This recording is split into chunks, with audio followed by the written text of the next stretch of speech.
Good morning बच्चों। Today's English language topic past indefinite tense. Today's 24/6/21। प्यारे बच्चों, my dear children, I explained you in previous classes all parts are present in tense, present indefinite, present continuous, present perfect and present perfect continuous. Today I want to tell about past indefinite tense.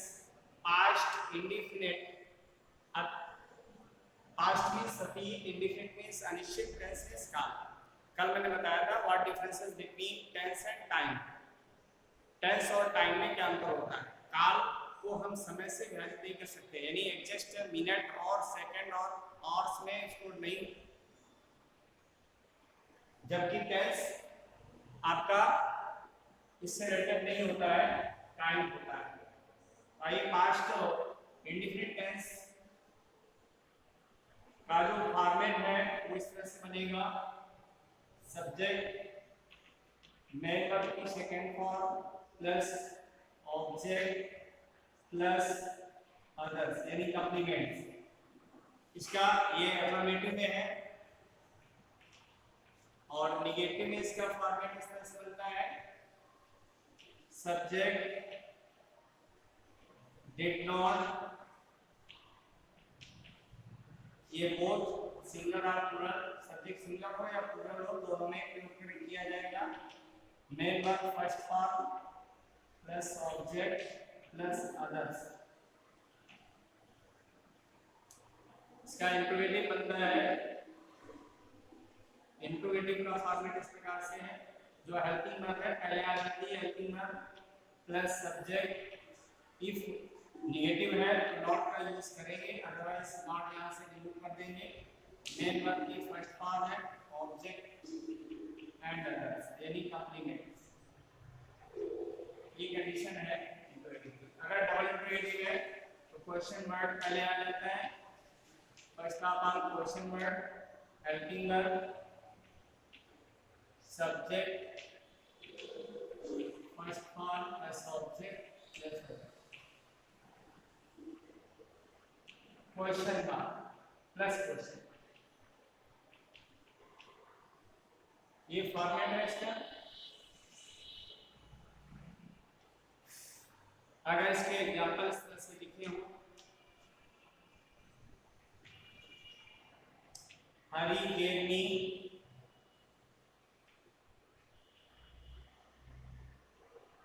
some grapes to eat। ये gave यहाँ पर main verb है, हरी subject है, some grapes ये आपका object है, to eat ये अंदर में आ रहा है। ओके, ये अफर्मेटिव का एग्जांपल है। हरी ने मुझे कुछ अंगूर खाने के लिए दिए। अगर इसी में नेगेटिव आ जाता है तो कैसे लिखेंगे?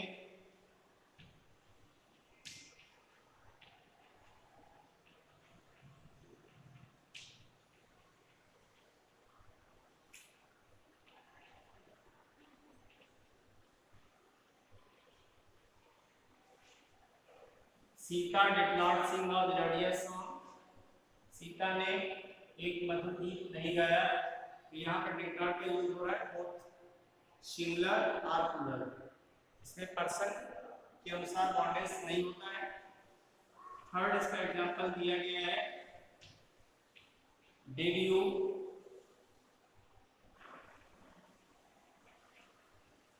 Follow good rule.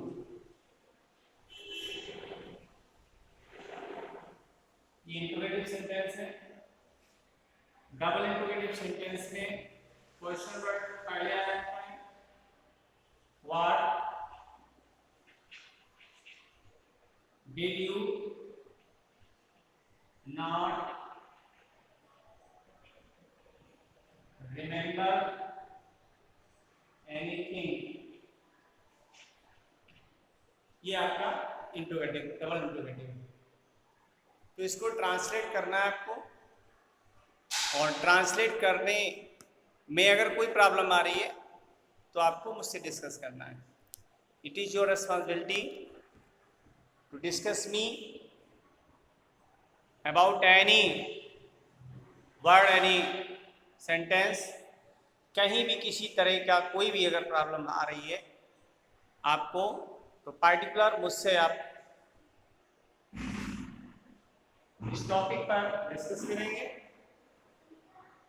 बच्चों, अगर ये सेंटेंस आपको हिंदी में लिख दिए जाए तो आप क्या ट्रांसलेट करेंगे? हिंदी में ट्रांसलेट करने के लिए आपके पास बुक अवेलेबल है. एक एक्सरसाइज आप किसी सेंटेंस से रिलेटेड कर सकते हैं. अगर नहीं अवेलेबल है तो मैं सेंटेंस टाइप कर दूं. ये पास्ट डिफरेंट टेंस का टॉपिक था. इसी में अब आगे बढ़ रहे हैं. Past continuous.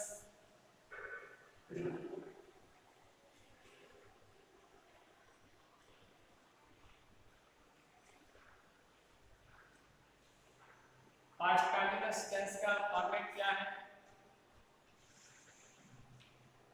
अफर्मेटिव में सब्जेक्ट के साथ helping verb, was verb, main verb की फर्स्ट फॉर्म के साथ आईएनजी फॉर्म, ऑब्जेक्ट, अदर्स. अगर इसमें निगेटिव दिया गया है तो निगेटिव में आपको हेल्पिंग वर्ब के साथ नॉट का यूज करना है.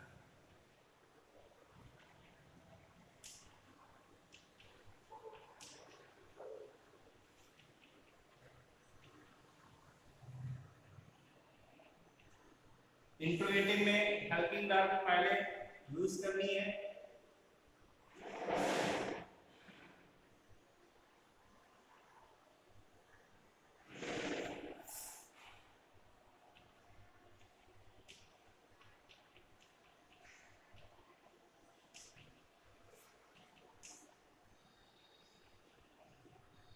Plus question mark. Double interrogative में सेम प्रोसेस है. Question word plus helping verb plus subject,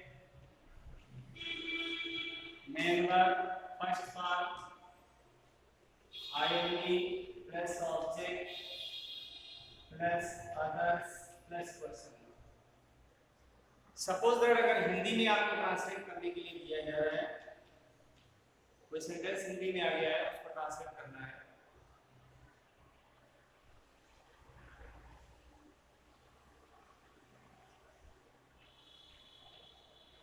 वह अपना पाठ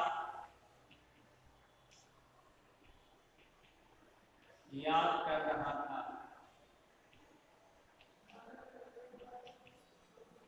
ये सपोज दैट हिंदी में. तो इंग्लिश में इसको ट्रांसलेट करेंगे. ये आपका सब्जेक्ट कर रहा था यानी याद. ये आपका वर्ब है.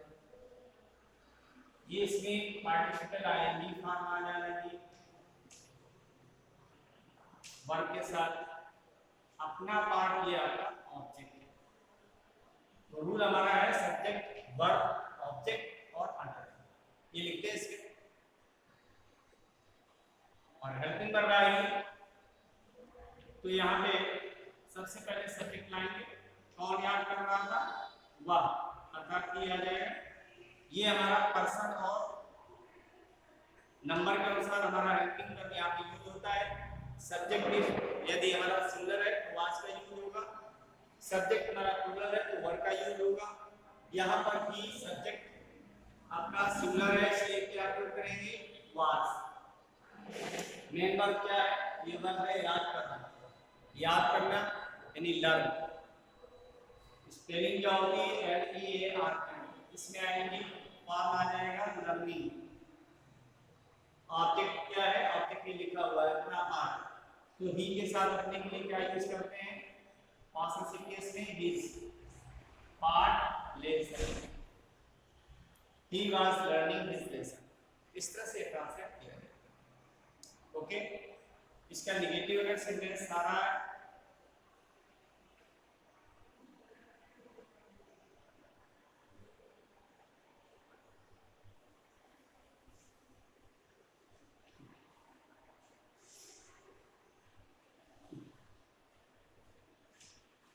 उसे स्टडी से नहीं पीट रहा था। ये सेंटेंस आ गया। तो कौन उसे नहीं पीट रहा था? राम। अर्थात सब्जेक्ट क्या है हमारा?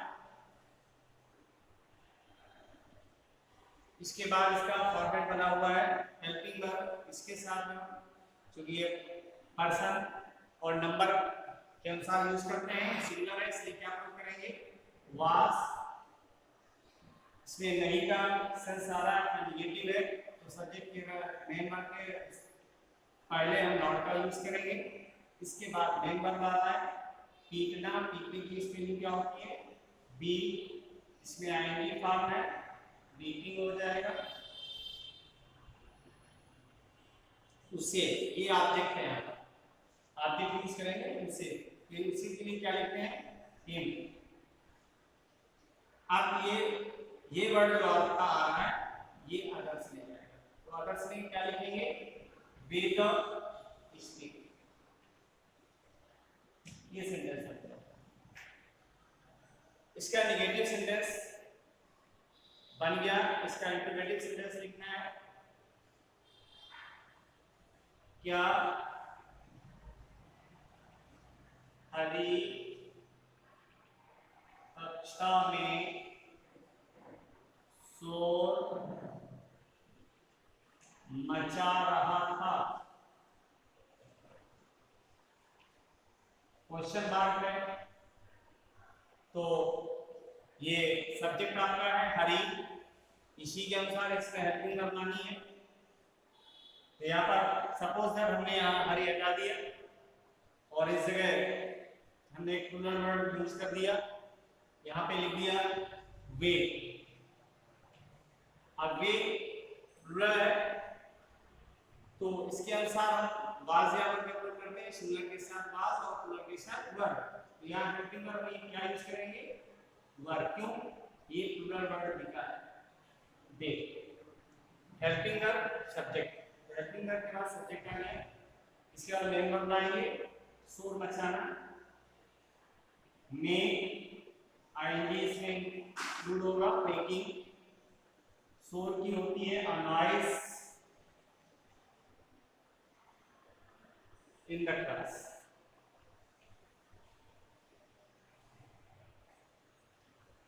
Question mark. इस तरह से सेंटेंस आपको राइट करना है। Okay, have a problem? ये आपको स्पष्ट रूप से दिख रहा होगा।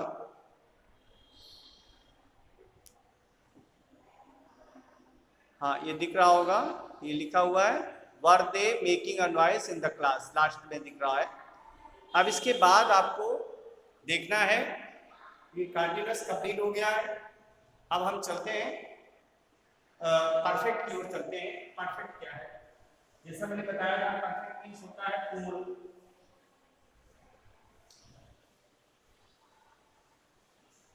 यानी जिसमें कार्य के पूर्ण होने का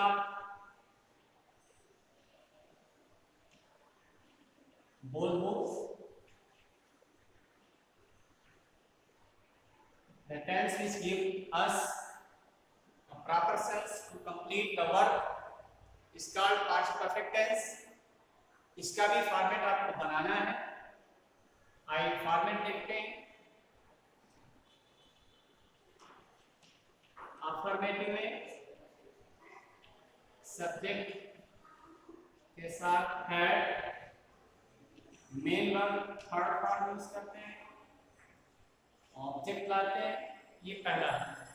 इसमें दो तरह के सेंटेंस होते हैं। ये साधारण सेंटेंस है और दूसरा सेंटेंस होता है इसमें दो सेंटेंस एक साथ प्रयुक्त होते हैं। उन सेंटेंसों को हम कैसे ट्रांसलेट करते हैं, उसका फॉर्मेट क्या है, वो थोड़ा सा आपको समझना है।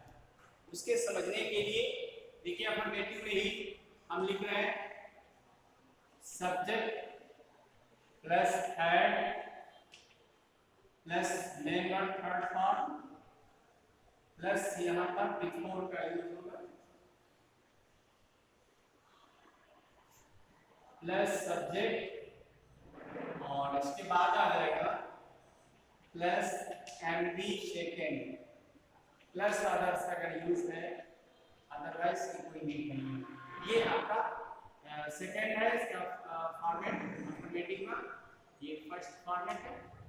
फर्स्ट सेकेंड ऑर्डिनरी सेंटेंस इस तरह से यूज होते हैं और इनका हम इसी प्रकार से एनालिसिस करते हैं।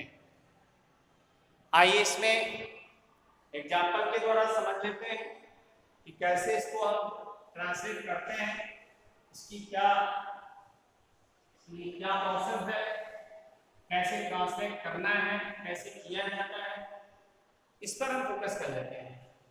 तो सपोज दैट हमने यहाँ पर एग्जाम्पल लिखा, मैं यहाँ खबर पहले ही सुन चुका था। तो प्रश्न यहाँ पर ये है, इसको हम पहचानते कैसे हैं? पहचानने के लिए चुका था, चुकी थी, चुके थे, ये वर्ड आते हैं इसमें, है ना। आया था, गया था, दिया था, दिया था, इस तरह का हमें जो कार्य पहले पूर्ण हो चुका है अतीत में, वो हमें सेंस मिलता है। तो हम इसको पहचान लेते हैं कि ये पास्ट परफेक्ट टेंस से सेंटेंस दिया है। तो ये सेंटेंस ये फर्स्ट से आएगा, फर्स्ट फॉर्मेट मैंने बनाया है, सेकंड से नहीं आएगा। तो कौन पहले खबर से सुन चुका था? मैं था, यहाँ सब्जेक्ट आई आ गया, आई के साथ यानी इसमें बोथ सिंगुलर और plural use are often helping verb had, I had, main verb third form year. यहाँ खबर लिखा है दिस न्यूज, पहले ही ऑलरेडी, या ऑलरेडी की जगह हम बिफोर लिख सकते हैं, इसमें कोई डाउट नहीं है। बिफोर या I had heard this news before या ऑलरेडी। ओके, ये समझ में आ रहा होगा। अगर इसी जगह सेंटेंस यहां पर मैंने नोट कर दिया, डॉक्टर के आने से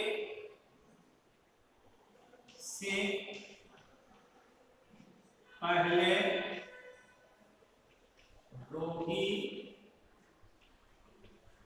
मर चुका था। तो इसमें कार देखिए दो सेंटेंस आ गए। पहला तो सेंटेंस यहां से यहां तक है और दूसरा यहां से लेकर यहां तक। तो हमें ये देखना होगा इसमें कार्य पहले कौन हो रहा है।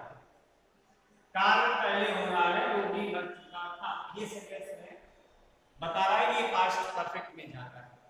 इसमें दो टेंस हो जाते हैं। ये हमारा सेंटेंस बनेगा पास्ट इंडेफिनिट से, जैसा कि हमने रोज पढ़ाया आपको पास्ट इंडेफिनिट का अफर्मेटिव, और ये हमारा सेंटेंस बनेगा पास्ट परफेक्ट से। तो बच्चों ध्यान देना है, पहले हमें पास्ट परफेक्ट से सेंटेंस बनाना है, बाद में पास्ट इंडेफिनिट ले जाना है। बात समझ रहे हैं? तो आपको क्या करना है, पहले पास्ट परफेक्ट टेंस बनाना है और बाद में पास्ट इंडेफिनिट बनाना है। तो आइए हम पास्ट परफेक्ट टेंस का ट्रांसलेट कर लेते हैं। पहले जब पास्ट परफेक्ट का ट्रांसलेट करेंगे तो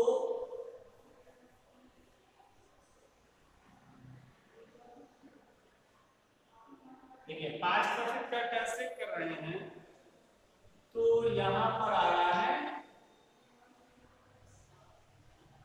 रोगी मर चुका था।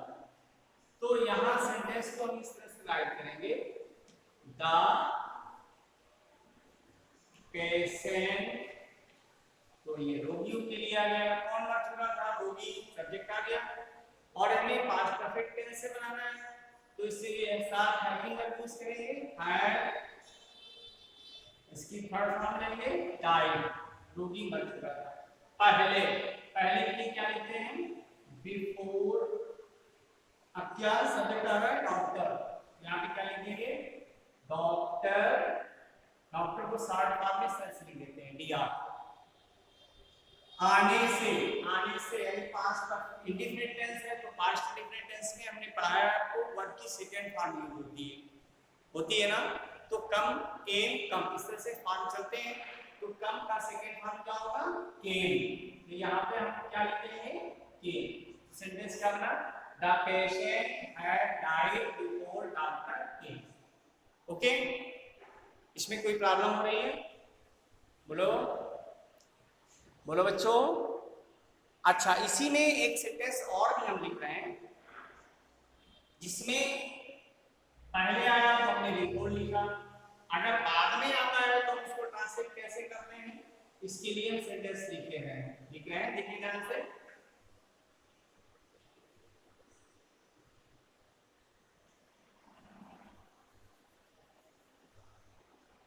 मेरे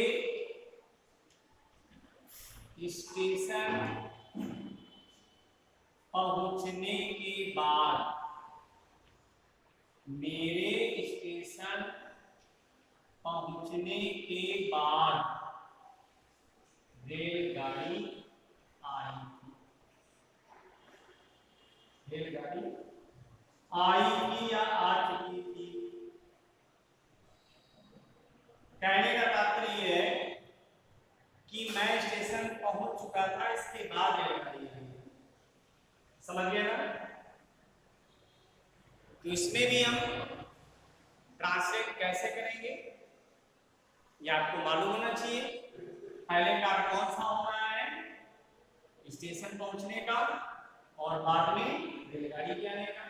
इसमें क्या था, पहले रोगी मर चुका था डॉक्टर के आने से पहले, ये पहले कार्य हुआ था, ये बाद में, क्योंकि डॉक्टर साहब आ भी नहीं पाए थे, रोगी मर गया। इसमें जस्ट अपोजिट, मैं स्टेशन पहुंच गया था, इसके बाद रेलगाड़ी आई।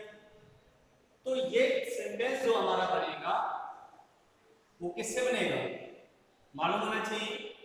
ये सेंटेंस बनेगा हमारा पास्ट परफेक्ट से बनेगा, और ये सेंटेंस हमारा बनेगा पास्ट इंडिफिनिट से बनेगा ना बच्चों। तो अब हमें ध्यान देना है कि जैसा कि हमने पढ़ा है जस्ट नाउ कि इसका ट्रांसलेट किया था, तो पास्ट परफेक्ट पहले लाए थे, बाद में पास्ट इंडिफिनिट ले गए थे। वही चीज यहाँ पर भी हमें करनी है, लेकिन प्रश्न ये है कि इसमें पहले का यूज था, इसलिए हमने इस सेंटेंस को पहले यूज किया और बिल्कुल लगाकर सेंटेंस को बाद में लगाया। लेकिन इसमें क्या है, इसमें बाद लिखा है ना, तो सेंटेंस तो हमारा ये बनेगा, लेकिन इसमें बनेगा पास्ट इंडिफिनिट बनेगा, और बाद वाला ये वाला पास्ट परफेक्ट में बनेगा। तो हम ट्रांसलेट करेंगे पहले से ही, किससे लिखेंगे, रेलगाड़ी आई थी, द ट्रेन, क्योंकि पास्ट इंडिफिनिट से बन रहा है। आई थी, आने के लिए क्या लिखते हैं, अराइव्ड, द ट्रेन अराइव्ड। बाद में आफ्टर आ गया।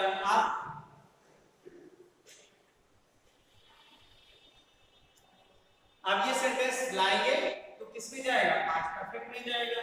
मेरे स्टेशन पहुंचने के बाद I had reached the station. तो ये सेंटेंस आपको समझ में आया होगा, आया है ना बच्चों? ये आपको समझना है। इसमें पास्ट परफेक्ट में थोड़ा सा अच्छे से समझते हुए काम करना है, तभी हम कंप्लीट कर पाएंगे, अदरवाइज नहीं। क्योंकि ये सेंटेंस जो आपका है वो क्या लिखा हुआ था, मेरे स्टेशन पहुंचने के बाद रेलगाड़ी आई थी। तो इसको मैंने बनाया the train arrived after I had reached the station, ये लिखा हुआ है ना। तो इसको आप बच्चों ध्यान से देखें। इसके बाद नेक्स्ट आप एक्सरसाइज की करेंगे और एक्सरसाइज करके सेंटेंस जरूर हमें सेंड करेंगे। I am hopeful to that you will send your homework past indefinite, past continuous and past perfect tense. Okay, thank you all of you.